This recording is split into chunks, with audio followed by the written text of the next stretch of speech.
ថ្ងៃនេះខ្ញុំនឹងបង្រៀនអ្នកអំពីរបៀបនៃការបង្កើត Gmail ថ្មីឆ្នាំ2017 អញ្ចឹងជាដំបូងយើងចូលទៅក្នុង Google Chrome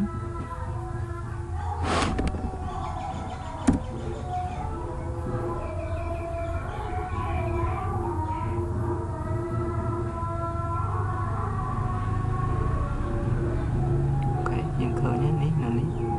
ដាក់ Google អញ្ចឹងយើងគ្រាន់តែវាយថាពាក្យថា Gmail ហើយយើងយកពាក្យថា Gmail នេះ load ឲ្យ sign up មក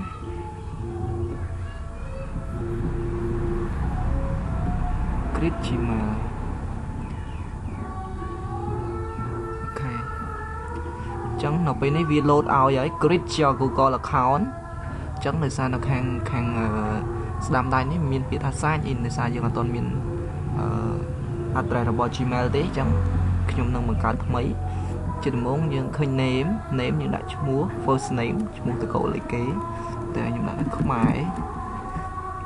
ខាងនេះខ្ញុំដាក់ថាខ្មែ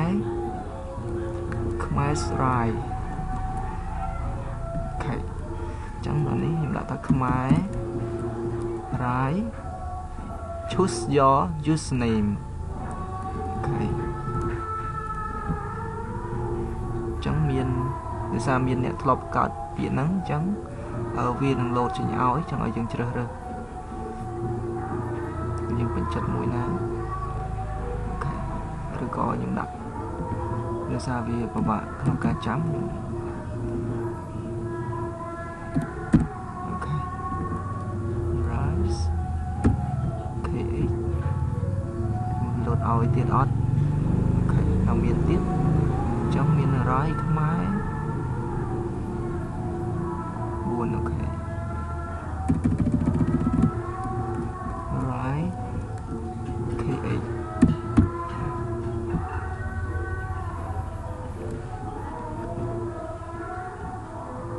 ខ្មែររាយ file អញ្ចឹងមានពាក្យថាខ្មែររាយ file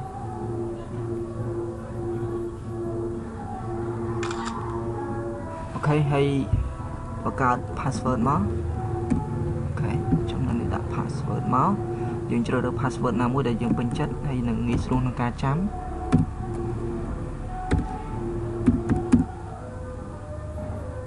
អូខេសារថ្មីកុំឲ្យច្រឡំ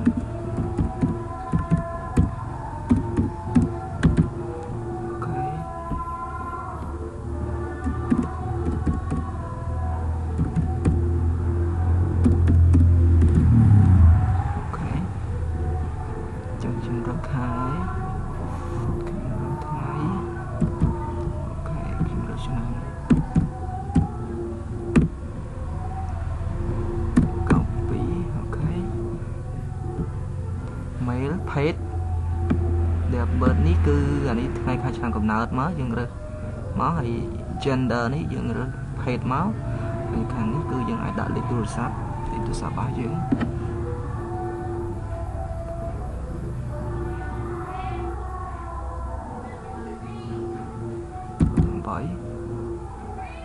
898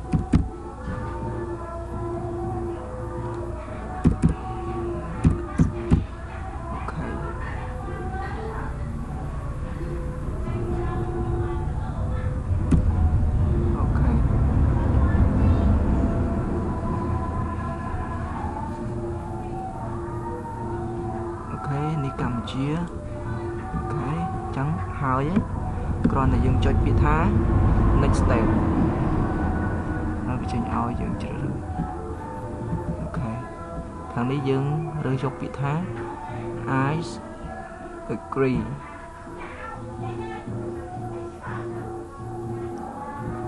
អូខេ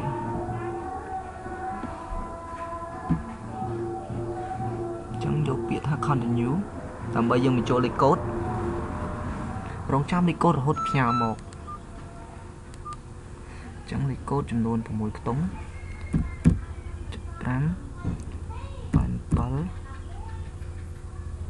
7587 និង82 7587 ហើយយកពាក្យថា continue មក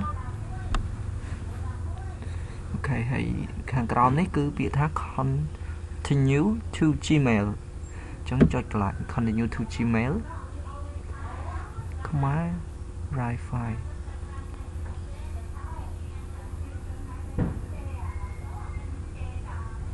អូខេបន្តមកវាចេញផ្ទាំងមួយ welcome to Gmail ខ្មែរ